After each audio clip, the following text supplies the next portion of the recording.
नमस्कार, आप देख रहे हैं ब्लस्टर न्यूज टुडे और मैं हूं आपके साथ मानवी ठाकुर। शुरुआत करते हैं आज की खास खबरों से। सबसे पहले तो मैं कांग्रेस के राष्ट्रीय अध्यक्ष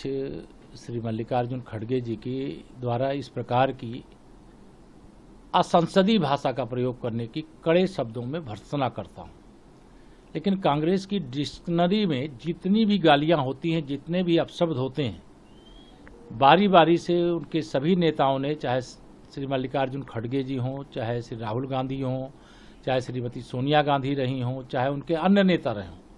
उन्होंने हर वह गाली दी है, वह हर अपशब्दों का प्रयोग किया है जो सभ्य समाज में, राजनीतिक जीवन में अशोभनीय होता है। आज जिस प्रकार से माननीय प्रधानमंत्री जी के प्रति शब्दों का प्रयोग किया गया, पूरा देश इससे गुस्से में है। इसके पहले उन्होंने केरल में भी इसी प्रकार की बयानबाजी की थी, राष्ट्रीय स्वयंसेवक संघ को लेकर के, भारतीय जनता पार्टी को लेकर के। अब तमिलनाडु में जाकर के अगर इस प्रकार की भाषा का प्रयोग किए हैं तो कांग्रेस अपने अंत को स्वयं आमंत्रित कर रही है और इसकी जितनी निंदा की जाए वो कम होगी। एक द्वापर में प्रसंग आता है, भगवान श्री कृष्ण को गालियां देने का सबसे ज्यादा काम जिसने किया था वह शिशुपाल नाम का व्यक्ति था और 100 गाली माफ करने का भगवान श्री कृष्ण ने अपनी बुआ को वचन दिया था, जो शिशुपाल की माता जी थी, वचन दिया था कि अगर 100 गाली तक देगा तो मैं इसे माफ कर दूंगा, लेकिन 100 के बाद माफ नहीं करूंगा। और जब महाराजा युधिष्ठिर जी का राजसूय यज्ञ हो रहा था, उस समय उसने वह 100 गालियों का क्रम पूरा किया और जब 100 गाली पूरी हो गई तो भगवान श्री कृष्ण का सुदर्शन चक्र चला था और शिशुपाल का वध हुआ था।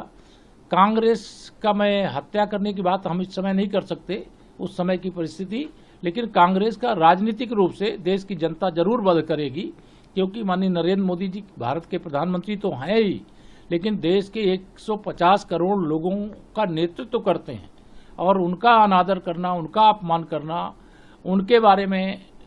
गाली शब्द का प्रयोग करना, उनके लिए आतंकवादी शब्द का प्रयोग करना, यह किसी भी राजनीतिक दल के द्वारा सबसे अब तक का प्रयोग किया जाने वाला घटिया, घिनौना और बदतमीजी पूर्ण शब्द है। इसलिए इस शब्द को वापस लें, देश से माफी मांगे और इस प्रकार की भाषा बोलना बंद करें। अगर उनके पास दम है तो जनता की अदालत में भारतीय जनता पार्टी का मुकाबला करें। सर, उन्होंने ये कहा कि मैंने तो ये कहा ही नहीं, मैंने आतंकी शब्द नहीं कहा, मैंने ये कहा कि वो अपने बयानों से लोगों को आतंकित करते हैं, ईडी सीबीआई से लोगों को डराते हैं, मैंने आतंकवादी नहीं कहा। गिरगिट की तरह रंग बदलने का काम कांग्रेसियों के द्वारा करने की आदत है। सच को स्वीकार करें। वो मीडिया के पास भी और सोशल मीडिया के पास भी उनके द्वारा क्या कहा गया है वह उपलब्ध है और इस प्रकार के शब्दों का प्रयोग करने के बाद भागने की जगह वो देश से माफी मांगे, माननीय प्रधानमंत्री जी से माफी मांगे, और अगर वो माफी नहीं मांगेंगे तो पूरा देश उनका विरोध करेगा, कांग्रेस पार्टी का विरोध करेगा।